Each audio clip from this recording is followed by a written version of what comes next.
Cet épisode est commandité par Tabletop Café. Bonjour tout le monde, aujourd'hui on regarde comment jouer à Adara. Donc j'ai déjà le jeu de préparé, si vous voulez savoir comment faire la mise en place, vous pouvez tout simplement cliquer sur le i ici en haut pour voir la vidéo. Le but du jeu dans Adara, qui est en fait un mot arabe qui veut dire civilisation et culture, c'est qu'on va construire notre civilisation. Donc tout au long de la partie, on va récolter des cartes qui vont nous permettre d'augmenter notre salaire, notre pouvoir militaire, notre culture et notre nourriture, notre production de nourriture. Et puis, on va utiliser ces ressources-là pour soit avoir plus d'argent, avoir plus de cartes et ainsi avoir plus de points de victoire à la fin de la partie. Donc, sans plus tarder, allons voir les règles. Donc, au début de la première phase, le premier joueur, donc dans ce cas-ci, ce serait moi, puisque j'ai le chiffre 2 et que mon adversaire aurait le chiffre 4. Donc, je pourrais choisir comment placer la roulette au centre. Comme vous voyez ici, j'ai un lion. Donc, si je place ma roulette comme ceci, ça veut dire que je vais commencer en pigeant des cartes vertes. Si j'aimerais mieux commencer en pigeant des cartes mauves, je pourrais placer la roulette comme ceci. Mon adversaire, si par exemple, il aurait ce plateau de joueurs, il aurait un scarabée, donc mon adversaire commencerait avec la carte jaune. Donc, dans ce cas-ci, admettons que j'ai choisi de placer la roulette de cette façon. Donc, je vais commencer en pigeant les cartes bleues. Mon adversaire va commencer en pigeant les cartes mauves. Donc, ça va se faire de façon simultanée, tous les joueurs en même temps. On va toutes piger 2 cartes chaque. Et puis, on va avoir quelques options qu'on peut faire. La première chose qu'on va devoir faire, c'est choisir une des 2 cartes pour discarter. Donc, par exemple, si je décide de discarter celle-ci, je vais la placer ici. Puis, il faut toujours garder en tête que les cartes ici qu'on discarte vont revenir durant la phase B. Ensuite, avec la carte qu'il nous reste, on a 2 choix. Donc, on peut soit l'acheter en payant le montant indiqué ici en bas. Donc, je devrais payer 1$. Donc, je prendrais 1$, puis je pourrais l'ajouter à ma civilisation.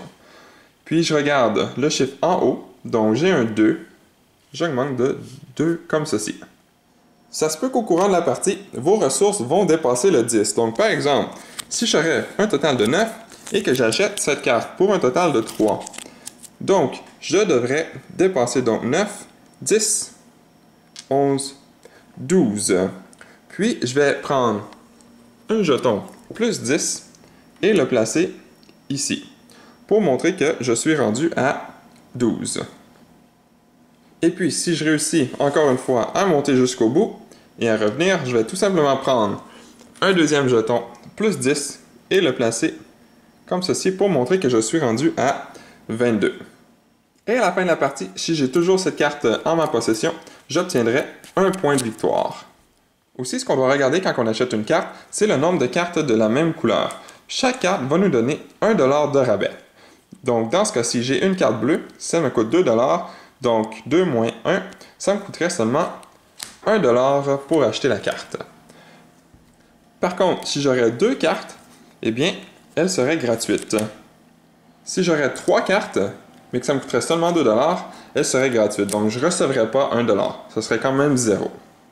Et puis, comme vous pouvez voir, les cartes bleues, vertes, rouges et jaunes donnent des ressources sur notre piste ici. Les cartes mauves peuvent nous donner soit des ressources ou des effets spéciaux, des habiletés spéciales. Si vous voulez en savoir plus sur les effets de chaque carte, vous pouvez regarder dans le livret d'instructions. Votre deuxième option, ce serait de vendre la carte. Donc, vous allez tourner la carte, vous allez regarder ici le chiffre. Donc, dans la première époque, ça va toujours être 2$. Deuxième époque, ça va toujours être 3$. Troisième époque, ça va toujours être 4$. Donc, vous allez placer la carte sur le côté, donc pas dans la pile de 10 cartes, ou même dans la boîte, puisqu'on ne se servira pas de cette carte jusqu'à la fin de la partie. Donc, vous pouvez la placer comme ceci, et vous pouvez prendre votre argent comme ceci.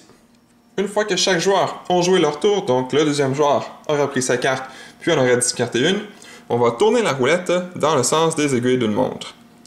Et puis maintenant, je choisirai 2 cartes dans les verts et mon adversaire choisirait 2 cartes dans les rouges et on répète le même processus. Une fois que vous allez avoir fait le tour complet de la roulette, toutes les cartes vont avoir été prises, puis ça va être la fin de la phase A. Et puis une fois que la phase A est terminée, chaque joueur va recevoir leur argent, leur salaire. Donc ici, j'aurai un total de 3. Donc je prendrai 3 pièces comme ceci. Mon adversaire en prendrait 4. On va mettre un 5, puis on donne un 1. Comme ceci. Ensuite, une fois que vous avez pris votre argent, en commençant avec le premier joueur, vous allez pouvoir choisir une colonie. Donc, vous allez devoir regarder le chiffre qui est en bas ici. Dans ce cas-ci, j'ai 3. Ici, on a 9, 15, 21 et 30. Donc, vous allez devoir regarder votre niveau militaire. Dans ce cas-ci, je suis seulement à 2, donc je ne pourrais pas avoir aucune des colonies. Par contre, mon adversaire est à 4. Donc, s'il y aurait 3 ou plus, donc dans ce cas-ci 4, il peut prendre 7 colonies. S'il aurait 9 ou plus, il pourrait prendre celle-ci, et ainsi de suite. Donc, il va prendre 7 colonies.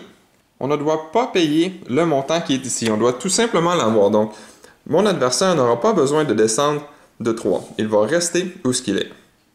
Durant la phase prendre une colonie, on peut seulement en prendre une. Donc, même si mon adversaire aurait réussi à monter jusqu'à 9, il ne pourrait pas prendre la 3 et la 9 en même temps. Puis, si sur un tour d'avant, il a déjà réussi à prendre celle avec le 3, il ne pourrait pas prendre une autre colonie avec un 3. Il doit absolument prendre le 9. Donc, on peut seulement avoir une de chaque. Et puis, quand vous prenez une colonie, vous avez deux choix. Soit que vous allez le garder de ce côté ici, donc vous allez recevoir 2 points à la fin de la partie, et vous allez obtenir 3 $. Donc, je peux la placer comme ceci à côté de mon plateau, prendre 3 $ comme ceci. Ou, je pourrais regarder qu'est-ce qu'il y a de l'autre côté. Donc, pour 1 $, je pourrais payer 1 $, puis obtenir ce qu'il y a à l'endos. Par contre, je n'ai pas le droit de regarder qu'est-ce qu'il y a à l'endos, tant aussi longtemps que je n'aurai pas décidé de payer le 1 $. Donc, dans ce cas-ci, j'ai payé le 1 $, donc je peux tourner la tuile, puis la placer comme ceci. Donc, à la fin de la partie, je vais obtenir 7 points, et je vais obtenir plus 1 sur la culture. Puis, comme vous voyez, ils sont toutes différentes à l'arrière. Donc, dans ce cas-ci, j'aurai 2 points et j'aurai un rouge et un bleu. Donc, militaire et culture. Et puis, plus qu'on monte dans les colonies, dans la force des colonies, plus que les récompenses deviennent intéressantes, comme vous pouvez voir. Donc,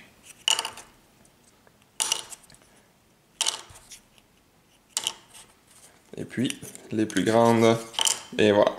Donc, 24 points pour celle-ci. Donc, on peut obtenir beaucoup de points avec les colonies. Il est important aussi de mentionner qu'on peut les prendre dans n'importe quel ordre. Donc, même si je n'ai pas pris le 3 encore, je peux quand même prendre soit le 9, le 15, ou ainsi de suite, en autant que je sois assez haut sur ma piste de militaire.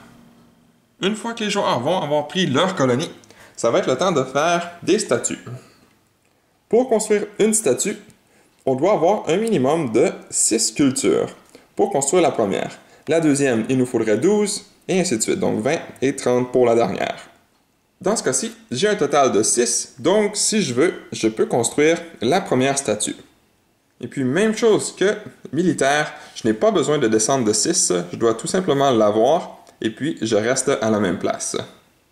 Je vais avoir deux choix lorsque je construis ma statue. Donc, je vais pouvoir choisir une de mes tuiles ici, puis si par exemple je choisis la rouge, peu importe la couleur, les effets vont être la même, donc je peux la placer comme ceci.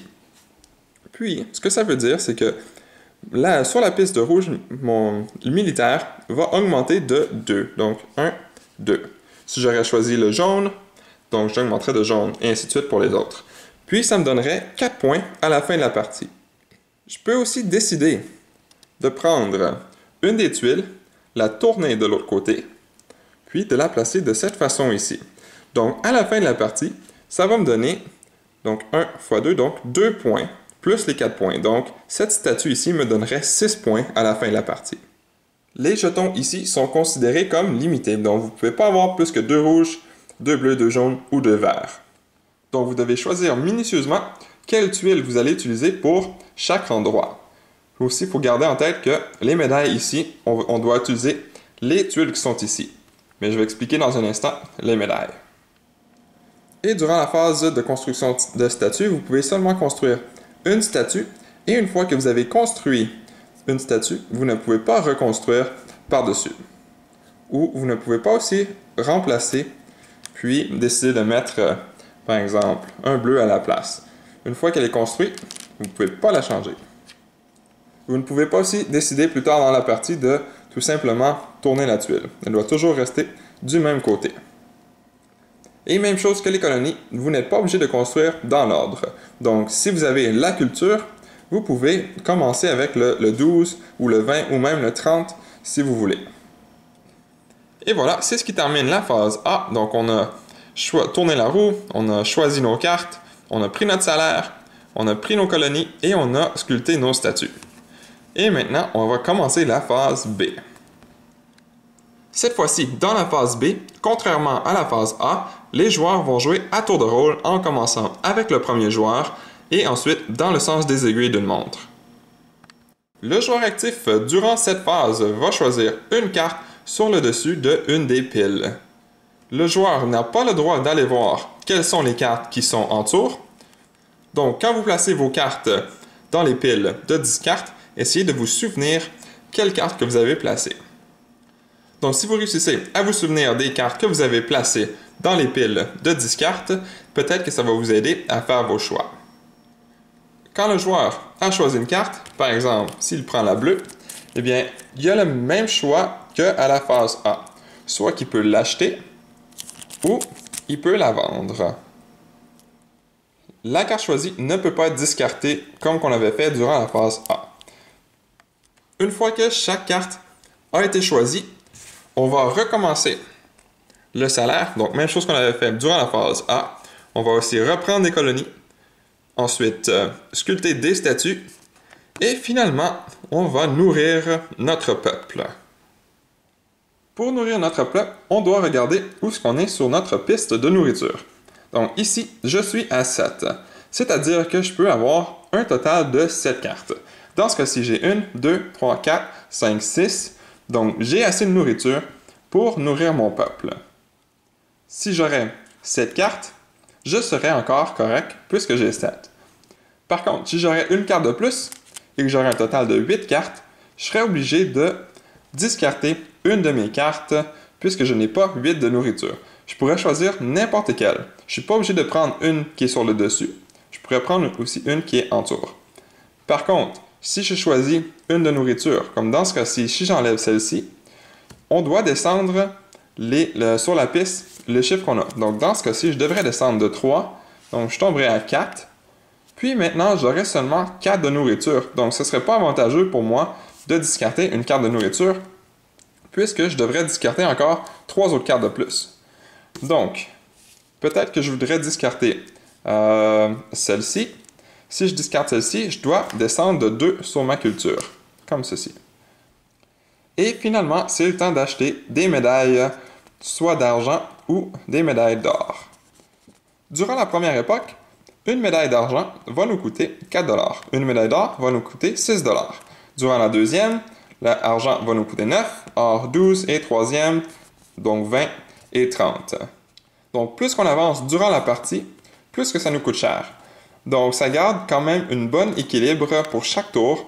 Donc, ce n'est pas nécessairement une chose qu'on devrait faire et attendre à la fin, puisque ça coûte plus cher. C'est quelque chose qu'on peut se permettre aussi à faire durant les premiers tours. Et puis, vous pouvez acheter un maximum de 2 médailles chaque, donc 2 argent et 2 or lors de la même phase.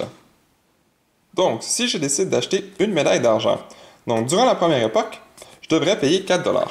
Donc, je prends mes 4 $, puis je peux choisir une de mes petites tuiles qui est ici. Donc, par exemple, si je choisis la jaune, ça veut dire qu'à la fin de la partie, je vais devoir regarder où est-ce que je suis sur la piste. Dans ce cas-ci, je suis à 21. Donc, je vais devoir diviser par 2. Donc, 21 divisé par 2, c'est 10,5. Puis, je dois arrondir vers le haut. Donc, ça me donnerait un total de 11 points pour cette médaille. Puis, si au cours de la partie, j'aurais aussi acheté une deuxième médaille d'argent et que j'aurais placé le vert, que je serais ici à 6, donc j'aurais un total de 3 points pour celle-ci. Et si je décide d'acheter une médaille d'or, Donc, durant la première époque, ça me coûterait 6 $. Puis, je peux prendre une de mes médailles d'or et la placer ici. Ce que ça veut dire, c'est que je vais avoir 7 points pour chaque ensemble de 5 cartes, une de chaque couleur. Donc, dans ce cas-ci, ça me donnerait 7 points à la fin de la partie. Si je réussirais à avoir un autre bleu, une autre verte et une autre mauve, j'aurais un total de 2 ensembles, donc ça me donnerait 14 points. Puis, si j'aurais une troisième rangée, je serais rendu à 21.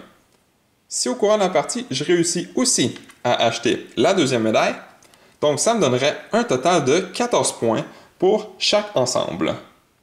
Et voilà, c'est ce qui complète la première époque. Donc maintenant, on peut se préparer pour la deuxième époque. Donc, première chose que vous allez devoir faire pour commencer la deuxième époque, c'est exactement ce que vous avez fait lors de la première époque. Donc, vous allez prendre les paquets avec un 2, puis vous allez prendre 2 cartes par joueur. Donc, si vous jouez 2 joueurs, vous allez prendre 4 cartes dans chaque. Si vous jouez à 3 joueurs, 6, et ainsi de suite. Dans le paquet de cartes des mauves, si vous jouez une partie de base, vous devez enlever ceux avec une petite étoile mauve, comme ceci. Si vous jouez une partie avancée, vous les laissez dans le paquet. Et ensuite, pour la deuxième époque, vous allez faire exactement ce que vous avez fait lors de la première époque, donc la phase A. Ensuite, la phase B. Ensuite, vous allez faire la même chose avec les cartes de la troisième époque. Vous allez les placer comme qu'on a fait. Puis vous allez rejouer encore une fois la phase A et la phase B. Et la partie va être terminée. Une fois que la partie va être terminée, vous allez utiliser le pad ici pour compter les points. Le premier ici, ça va être tout simplement de compter le nombre de points que vous avez pour vos colonies. Donc, dans ce cas-ci, j'aurai 11, 16, 18 points. Donc, j'écrirai 18. Et maintenant, on regarde les statues. Donc, chaque statue que j'ai construit me donne le nombre de points ici en haut. Donc, j'aurai 4, plus 8, 12, plus 14, 26, plus 22, 48. Ensuite, je dois regarder est-ce que j'ai utilisé ce côté d'une tuile pour construire une statue. Dans ce cas-ci, je l'ai utilisé 2 fois. Donc, ça veut dire que celle-ci va me donner 3 points et celle-ci va me donner 4 points. Donc, ça me donnerait 7 points de plus. Donc, 48 plus 7 qui me donnerait 55. Donc, j'écrirai 55 ici. Ensuite, on doit regarder les médailles d'argent. Donc, dans ce cas-ci, j'ai utilisé les bleus et les jaunes. Donc, ici, j'ai 21 pour les jaunes. Donc, divisé par 2, 10,5, arrondi vers le haut. Donc, 11 points pour cette médaille. Puis les bleus, j'aurai un total de 10 plus 10, donc 20. 20 divisé par 2, 10. Donc j'aurai un total de 10 points pour celle-ci. Donc j'aurai un total de 21 points. Donc j'écrirai 21 ici. Pour les médailles d'or, si j'ai réussi à en acheter, donc c'est 7 points pour chaque ensemble. Et ici aussi, donc si j'ai les deux, c'est 14 points pour chaque ensemble. J'aurai un ensemble, donc j'aurai 14 points. Si j'ai plus de cartes, plus d'ensemble, donc ça l'augmente. Mais dans ce cas-ci, j'écrirai 14. Ici, vous allez compter le nombre de points sur chacune de vos cartes. Donc ici, j'aurai 5, 4, 3, 1, 3, 1 et 3. Donc je les additionne toutes, puis j'écris le résultat ici. Et puis finalement, on regarde l'argent qui nous reste. Donc pour chaque 5 $, j'aurai un point de plus. Donc dans ce cas-ci, j'aurai 13 $, donc 1, 2. Donc j'aurai 2 points de plus. Le 3 $, je le garde. Car s'il y a égalité, ceci va aider à briser l'égalité. Et finalement, vous allez tout simplement additionner le nombre de points.